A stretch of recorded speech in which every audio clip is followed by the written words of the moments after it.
Sudipta, AV নিউজে আপনাদের সকলকে স্বাগত। প্রথমেই চোখ রাখবো নিউজ হেডলাইন্সে।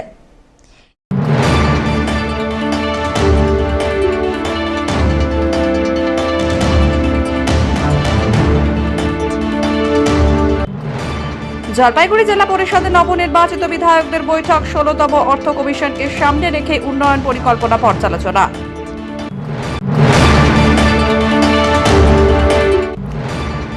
প্রতিমন্ত্রীর দায়িত্ব পেয়ে উত্তরবঙ্গে ফিরলেন আনন্দ বর্মন, এনজেপিতে উষ্ণ সংবর্ধনা।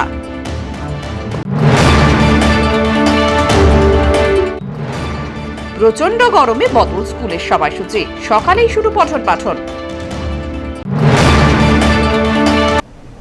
এবার আসছে বিস্তারিত সংবাদে। জলপাইগুড়ি জেলা পরিষদের নবনির্বাচিত বিধায়কদের বৈঠক, 16তম অর্থ কমিশনকে সামনে রেখে উন্নয়ন পরিকল্পনা পর্যালোচনা। জেলার নবনির্বাচিত বিধায়কেরা বৃহস্পতিবার জলপাইগুড়ি জেলা পরিষদে উপস্থিত হয়ে উন্নয়নমূলক কাজের অগ্রগতি নিয়ে গুরুত্বপূর্ণ বৈঠকে অংশ নেন।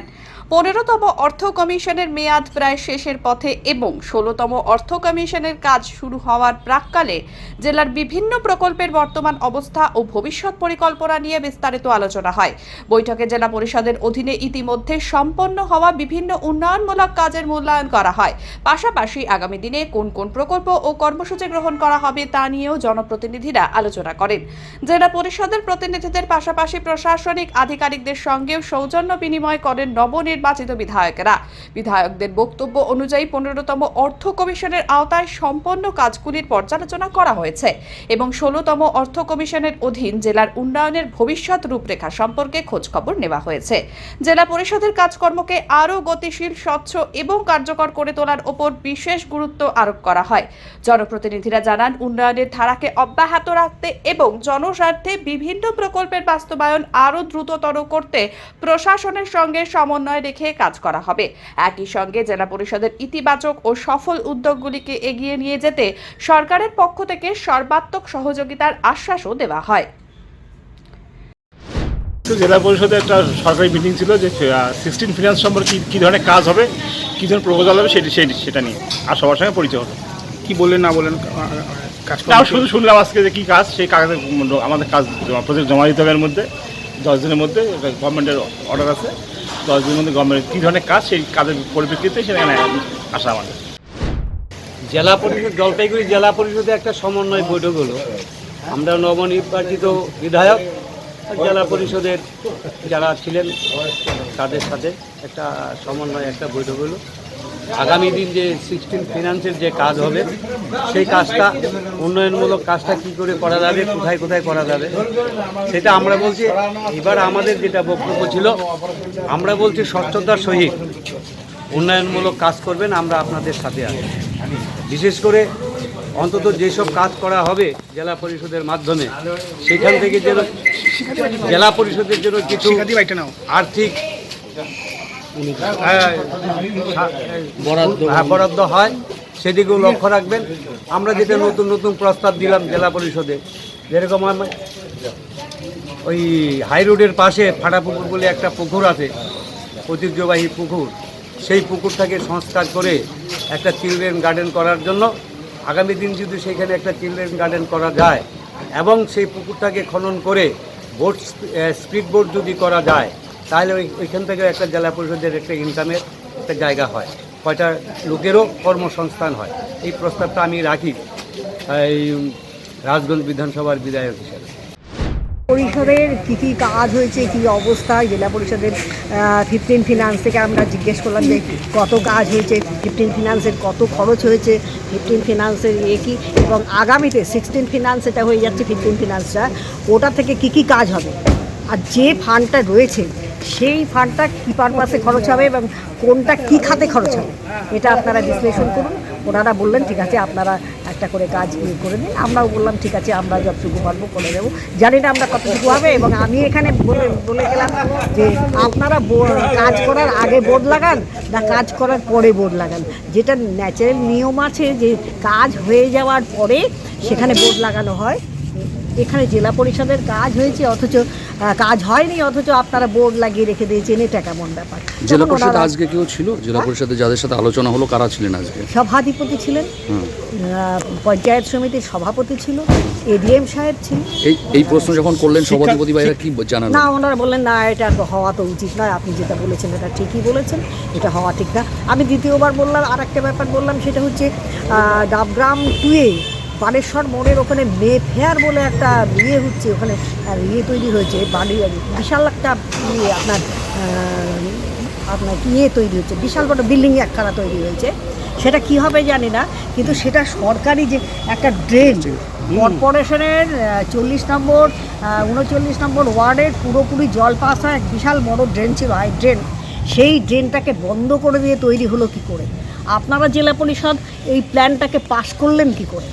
এটাকে ইমিডিয়েট ভাঙার ব্যবস্থা করুন, তা না হলে পরে ওটা ছাড়া যাবে না, যে কোনো মূল্যে আপনাদের ভাঙতেই হবে। আজকের বৈঠক ছিল আমাদের 15 ফিনান্স তো প্রায় শেষ, 16 ফিনান্সের আমাদের যে প্ল্যান, সেই গাইডলাইন অনুসারে যে আমাদের প্ল্যান দিতে হবে, কাজকর্ম দিতে হবে, সেই কাজের নামের তালিকা আমরা আমাদের নতুন সরকারের নতুন যে জেলা পরিষদের যে জেলার যে জলপাইগুড়ি জেলার যে 7টা বিধায়ক, একজন বিধায়িকা আছেন, তাদের প্রত্যেককে নিয়ে আমরা একটা বৈঠক করলাম। আমরা সবাই মিলে একত্রিতভাবে যাতে কাজ করতে পারি এবং কাজের নামগুলো যাতে আমরা সেইভাবে জনমুখী কাজ যেন আমাদের সবাই যৌথ আমরা আলোচনার ভিত্তিতে আমরা কাজের নামগুলো যেন দিতে পারি এবং সেটা যেন জনকল্যাণমূলক হয়। তারাও কি আশ্বাস দিয়েছে যে সমন্বয় রেখে? একদম সমন্বয় রেখেই ওনারা কাজ দেবেন, ওনারাও আশ্বাস দিয়েছেন। সব্যসাচী মজুমদারের রিপোর্ট, এবি নিউজ।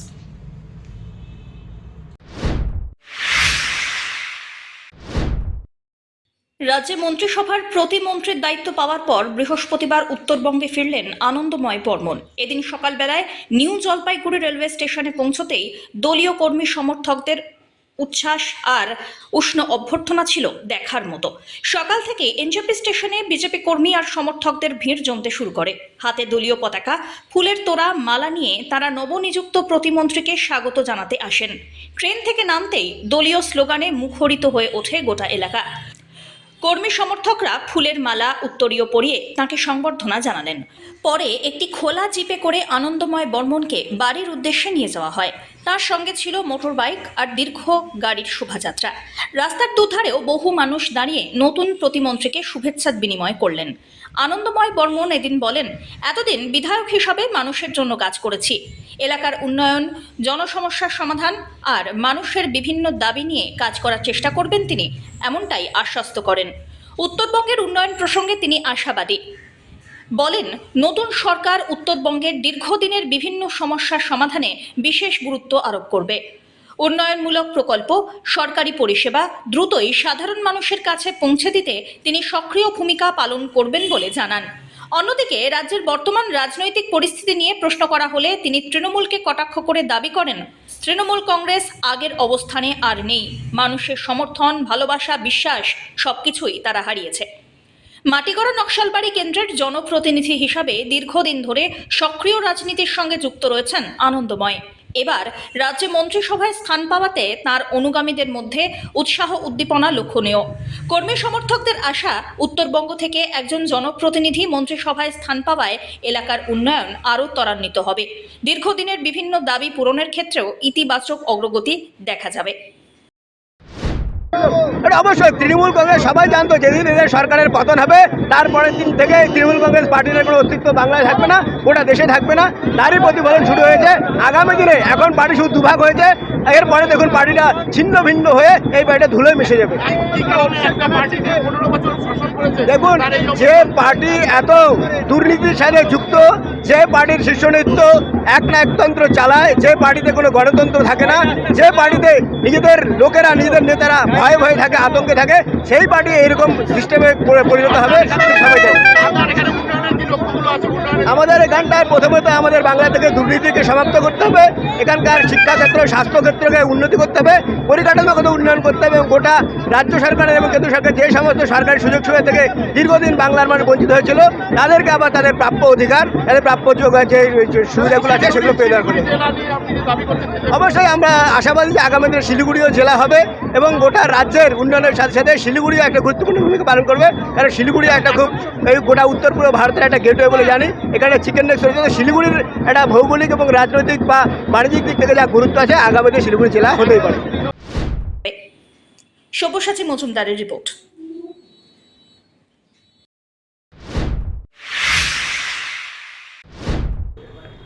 শিক্ষা দপ্তরের নির্দেশে প্রচণ্ড গরম থেকে পড়ুয়ারদের রেহাই দিতে জলপাইগুড়ির বিভিন্ন সরকারি বিদ্যালয়ে দুপুরের পরিবর্তে সকালেই শুরু হয়েছে পঠন পাঠন। বৃহস্পতিবার সকাল থেকে নতুন সময়সূচি কার্যকর হওয়ায় বিদ্যালয়গুলিতে দেখা যায় পড়ুয়াদের উৎসাহ ও উপস্থিতির হার উল্লেখযোগ্যভাবে বৃদ্ধি পেয়েছে। সাত সকালে জাতীয় সঙ্গীত ও বন্দে মাতরম গানের মাধ্যমে দিনের পঠন পাঠন শুরু হয়। গরমের তীব্রতা এড়িয়ে সকালবেলায় বিদ্যালয়ে আসতে পেরে খুশি পড়ুয়া ও অভিভাবকরা। জলপাইগুড়ির কালিয়াগঞ্জ হাই স্কুল সহ জেলার একাধিক সরকারি বিদ্যালয়ে শিক্ষা দপ্তরের নির্দেশ মেনে আজ থেকে সকালবেলায় ক্লাস নেওয়া হচ্ছে। বিদ্যালয় কর্তৃপক্ষের মতে এই পরিবর্তনের ফলে ছাত্রছাত্রীরা স্বস্তিদায়ক পরিবেশে পড়াশোনার সুযোগ পাচ্ছে এবং উপস্থিতির হারও বেড়েছে। প্রচণ্ড গরমের পরিস্থিতি বিবেচনায় রেখে আপাতত এই নতুন সময়সূচি বজায় থাকবে বলে শিক্ষা দপ্তর সূত্রে জানা গিয়েছে। পশ্চিমবঙ্গ সরকারের শিক্ষা দপ্তরের এক নির্দেশনামা প্রত্যেকটি জেলায় প্রেরিত হয়। বিগত বেশ কিছু দিন ধরে সারা পশ্চিমবঙ্গে তীব্র দাবদাহ চলছে। সেই দাবদাহের কারণে গতকাল থেকে যে অর্ডারটা ছিল পরশু দিনের, গতকাল থেকে মর্নিং স্কুল অর্থাৎ প্রাত বিভাগের দিনের স্কুলকেও প্রাত বিভাগে শিফট করবার জন্য একটি অর্ডার আসে। ডিআই আমাদের জেলা বিদ্যালয় পরিদর্শক মহাশয় গতকাল সন্ধ্যাবেলায় আমাদেরকে নির্দেশনামা পাঠায় যে এই আদেশটি কার্যকর করবার জন্য। তখন আমরা বলি যে আমরা তো স্টুডেন্টদেরকে জানাতে পারলাম না। তখন বলেছিলেন যে আপনারা আগামীকাল স্কুলে গিয়ে স্টুডেন্টদেরকে জানাবেন এবং শিক্ষক শিক্ষিকাদের সাথে বসে একটা নির্দিষ্ট টাইম টেবিল ঠিক করে আপনারা মর্নিং শিফটে স্কুল করা। সেই মোতাবেক সেই আদেশনামা অনুযায়ী আজ থেকে অর্থাৎ 4 জুন 2026 বিদ্যালয়ের প্রাত বিভাগে ক্লাস চলছে। আজকে আমাদের বিদ্যালয়ে শুরু হয়েছে 6:40 থেকে, চলবে 11:40 পর্যন্ত। ছাত্রছাত্রীদের উপস্থিতির হার উল্লেখযোগ্যভাবে বেশি। মানে বিগত বেশ কয়েক মাসে এরকম ছাত্রছাত্রীদের উপস্থিতি দেখতে পাইনি। আজকে যা পেয়েছি এবং তাদের মধ্যে একটা উচ্ছ্বাস, উদ্দীপনা, পড়ার প্রতি আগ্রহ আমরা দেখতে পেয়েছি। শিক্ষক শিক্ষিকারাও যথেষ্টভাবে তারাও সেই সহযোগিতা করছে ছাত্রছাত্রীদেরকে। প্রত্যেকেই নির্দিষ্ট সময়ে বিদ্যালয়ে শিক্ষক শিক্ষিকা শিক্ষাকর্মী নির্দিষ্ট সময়ে বিদ্যালয়ে এসেছে। সকালে স্কুল কেন, আর দুপুরে কি হলো? প্রচণ্ড গরম, দুপুরে একবারে ক্লান্ত শরীর হয়ে যায়, আমরা পেয়ার লাইনে করতে পারি না, আর গরমে টাইমে একদম শেষ হয়ে যাই, আর ঘুম পাই, আর এত গরম আর এত হাল্লা চিল্লা হয় না গরমের মধ্যে, এমনি আমার বেশি লাগে। তা আজকে থেকে খুবই ভালো লাগতেছে। সকালবেলা পেয়ার লাইনও আমরা শান্তি মতন করতে পারলাম, ছায়ার মধ্যে, এনার্জিও লাগতেছে শরীরটা। খুশি? হ্যাঁ খুশি। এই প্রথম স্কুল কি মানে দুপুরে স্কুল সকালে হলো এখন আজকে থেকে?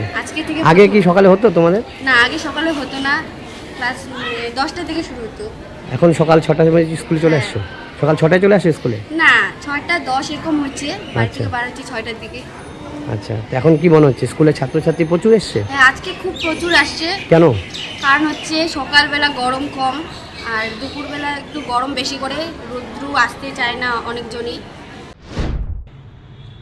অমিত বণিকের রিপোর্ট, এভি নিউজ।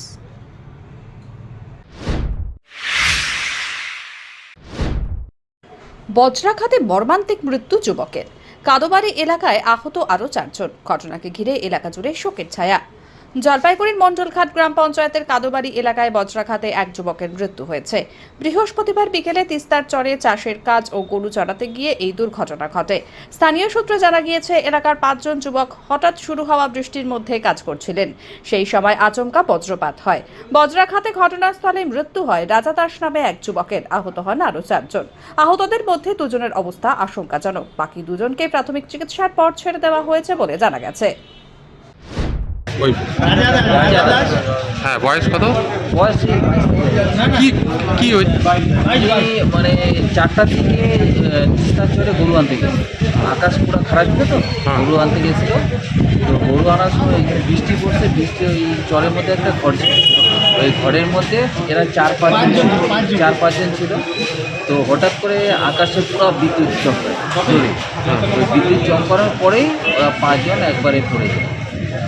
ঠিক আছে, তো 3 জন যারা ছিল ওরা সুস্থ আছে, আর এই 2 জনের মধ্যে একজন স্পটে আর একজন আছে ও গুরুতর অবস্থা, ওকে মেরিনাতে অ্যাডমিশন করা হচ্ছে।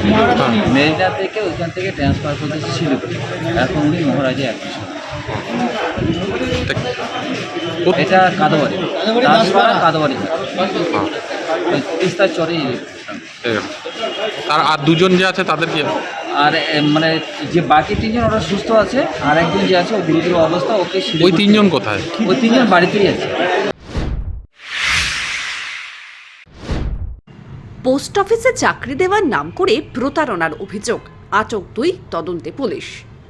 জলপাইগুড়ি হেড পোস্ট অফিসে বৃহস্পতিবার দুপুরে ব্যাপক চাঞ্চল্যের সৃষ্টি হয় চাকরি দেওয়ার নাম করে প্রতারণার অভিযোগে 2 ব্যক্তিকে আটক করার ঘটনায়। স্থানীয় সূত্রে জানা যায়, দীর্ঘদিন ধরে একটি প্রতারক চক্র পোস্ট অফিসে চাকরি পাইয়ে দেওয়ার প্রলোভন দেখিয়ে বিভিন্ন ব্যক্তির কাছ থেকে মোটা অঙ্কের টাকা আদায় করছিল বলে অভিযোগ। পোস্ট অফিসের কয়েকজন কর্মী দাবি করেন, তাদের সহকর্মী শুভময় সরকার ও তার ভাইয়ের বিরুদ্ধে অভিযোগ উঠেছে যে তারা প্রাইভেটে মাধ্যমিক পরীক্ষায় বেশি নম্বর পাইয়ে দেওয়া এবং পরবর্তীতে পোস্ট অফিসে চাকরির ব্যবস্থা করে দেওয়ার আশ্বাস দিয়ে বহু মানুষের কাছ থেকে অর্থ সংগ্রহ করতেন। বিষয়টি নিয়ে বেশ কিছুদিন ধরেই বিভিন্ন মহল থেকে অভিযোগ আসছিল বলে জানান পোস্ট অফিসের কর্মীরা। বৃহস্পতিবার বিষয়টির সামনে আসতেই হেড পোস্ট অফিসে উত্তেজনার পরিবেশ তৈরি হয়। খবর পেয়ে দ্রুত ঘটনাস্থলে পৌঁছয় কোতোয়ালি থানার পুলিশ। এরপর অভিযুক্ত 2 ব্যক্তিকে জিজ্ঞাসাবাদের জন্য থানায় নিয়ে যাওয়া হয়। পুলিশ ঘটনার তদন্ত শুরু করেছে এবং অভিযোগের সত্যতা খতিয়ে দেখা হচ্ছে। পুলিশ সূত্রে জানা গেছে, প্রতারণার সঙ্গে আরও কেউ জড়িত রয়েছে কিনা তা তদন্ত করে দেখা হচ্ছে। তদন্ত শেষ না হওয়া পর্যন্ত এই বিষয়ে বিস্তারিত মন্তব্য করতে রাজি হননি তদন্তকারী কর্মকর্তারা। অমিত বণিকের রিপোর্ট, এভি নিউজ।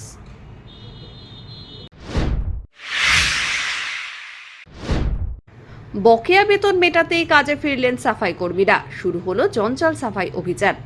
বকেয়া বেতনের দাবিতে গতকাল থেকে আন্দোলনে নেমেছিলেন জলপাইগুড়ি পুরসভার সাফাই কর্মীরা। আন্দোলনের জেরে পৌর এলাকায় বিভিন্ন ওয়ার্ডে সাফাই কাজ ব্যাহত হয়েছিল। তবে গতকাল বিকেলের মধ্যে চলতি মাসের বেতনের একটি অংশ হাতে পাওয়ার পর আজ থেকে ফের কাজে যোগ দেন সাফাই কর্মী ইউনিয়নের সদস্যরা। আজ সকাল থেকে জলপাইগুড়ি পৌরসভার বিভিন্ন ওয়ার্ডে জমে থাকা জঞ্জাল পরিষ্কারের কাজ শুরু হয়। বিভিন্ন এলাকায় সাফাই কর্মীদের সক্রিয়ভাবে কাজ করতে দেখা যায়। সাফাই কর্মীদের বক্তব্য, বকেয়া বেতন পরিশোধের দাবিতেই তারা আন্দোলনে নেমেছিলেন। গতকাল কিছু বেতন পাওয়ার পর সাধারণ মানুষের স্বার্থে তারা পুনরায় কাজে ফিরেছেন। তবে ভবিষ্যতে নির্দিষ্ট সময়ের মধ্যে বেতন না পেলে আবারও আন্দোলনের পথে হাঁটার হুঁশিয়ারি দিয়েছেন তারা। সাফাই কর্মীদের এই কাজে ফেরার ফলে শহরের স্বাভাবিক পরিচ্ছন্নতা ব্যবস্থা পুনরায় চালু হওয়ায় স্বস্তি ফিরেছে সাধারণ মানুষের মধ্যে। কালকে তো আপনাদের স্ট্রাইক ছিল, মানে যারা সাফাই কর্মী ছিল, আপনাদেরও গাড়ি চালাতে দেয়নি।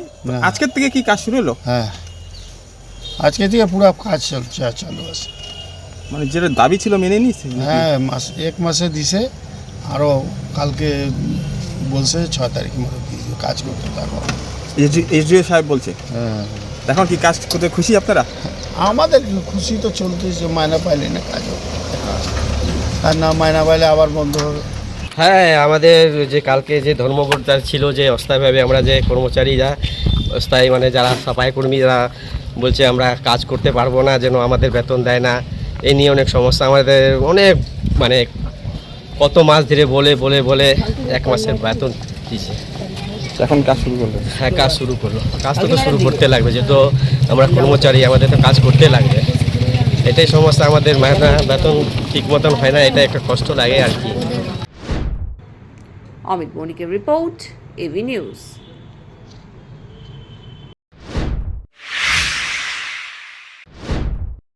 ফ্রিজ ও সেপটিক ট্যাঙ্কে লুকিয়ে রাখা চোলাই মদ। রাজগঞ্জের নেপালি বস্তিতে পুলিশ আবকারি দফতরের যৌথ অভিযান। রাজগঞ্জের নেপালি বস্তিতে অবৈধ চোলাই মদের বিরুদ্ধে বড়সড় অভিযান চালিয়ে কয়েক হাজার লিটার চোলাই মদ এবং মদ তৈরির বিভিন্ন উপকরণ উদ্ধার করল পুলিশ ও আবগারি দপ্তর। বৃহস্পতিবার গোপন সূত্রে খবর পেয়ে ভোরের আলো থানার পুলিশ ও আবগারি দপ্তরের কর্মীরা যৌথভাবে এলাকায় হানা দেন।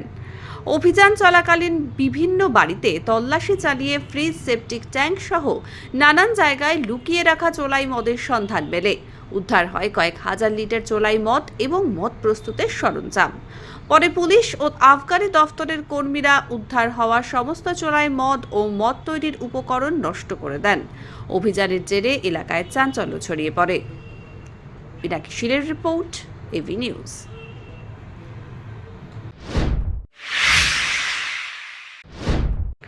শিলিগুড়িতে দাবদাহের মাঝে পথচারীদের পাশে বিজেপি।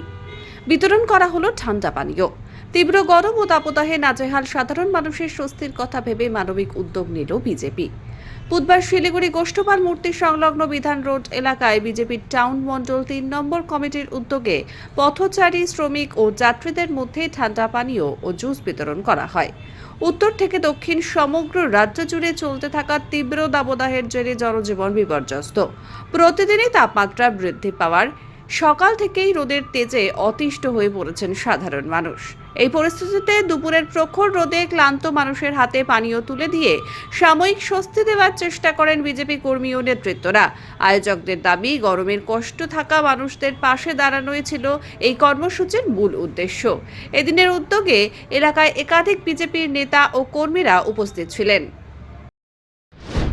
লোকজন যে রাস্তাঘাটে লোকজন যাচ্ছে, ওদের হাইড্রেটেড রাখার জন্য শরীরকে আমরা আজকে ভারতীয় জনতা পার্টি শিলিগুড়ি টাউন মণ্ডল 3-এর তরফ থেকে একটু শরবত বিতরণ করছি। আর ওদের বলছি যে এই গরম যেভাবে বাড়ছে শিলিগুড়িতে, আপনারা বডি হাইড্রেটেড রাখার জন্য বেশি মাধ্যমে জল, শরবত বা অন্য জিনিস খাবেন। হ্যাঁ, গতকালও হয়েছিল আমাদের কর্মসূচি এম বাজারের সামনে। ওইখানে অ্যারাউন্ড 4000-5000 গ্লাস জল খাওয়ানো হয়েছে। আজকেও 4000 গ্লাস শরবত খাওয়ানো। আগামী 7 তারিখ আবার মহাকালপল্লীতে ওই 4-5000 গ্লাস শরবত খাওয়ানোর ব্যবস্থা করব আমরা। সব্যসাচী মজুমদারের রিপোর্ট, এভি নিউজ।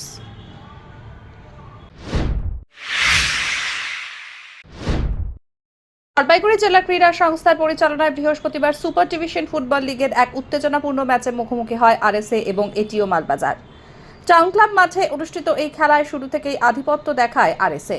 নির্ধারিত সময় আরএসএ 2-0 গোলে জয় নিশ্চিত করে। আরএসএর পক্ষ থেকে গোল করেন অরুণ ওরাও এবং কৌশিক দে। অন্যদিকে এটিও মালবাজার কোনো গোল করতে পারেনি। ম্যাচের সেরা খেলোয়াড় নির্বাচিত হন আরএসএ দলের বিষ্ণু রায়। টাউন ক্লাব মাঠে খেলা উপভোগ করতে বিপুল সংখ্যক দর্শকের সমাগম লক্ষ্য করা যায়, যা ম্যাচটিকে আরও প্রাণবন্ত করে তোলে। পিনাকি শিলের রিপোর্ট, এভি নিউজ।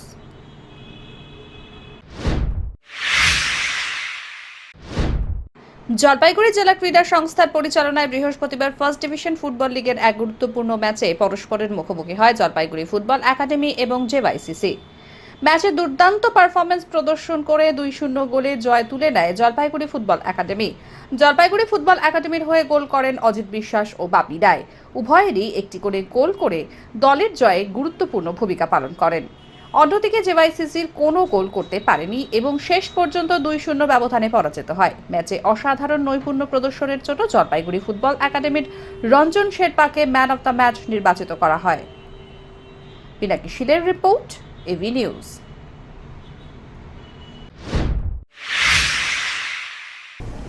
শেষ করবার আগে নিউজ হেডলাইন্স আরো একবার।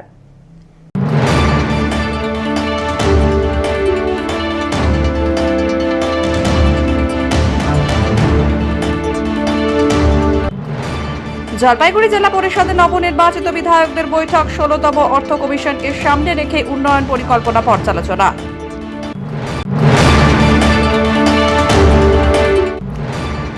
প্রতিমন্ত্রীর দায়িত্ব পেয়ে উত্তরবঙ্গে ফিরলেন আনন্দ বর্মন, এনজেপিতে উষ্ণ সংবর্ধনা।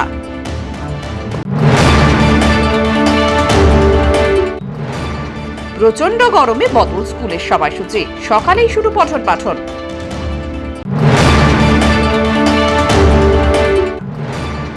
বকেয়া বেতন মিটতেই কাজে ফিরলেন সাফাই কর্মীরা, শুরু হলো জঞ্জাল সাফাই অভিযান।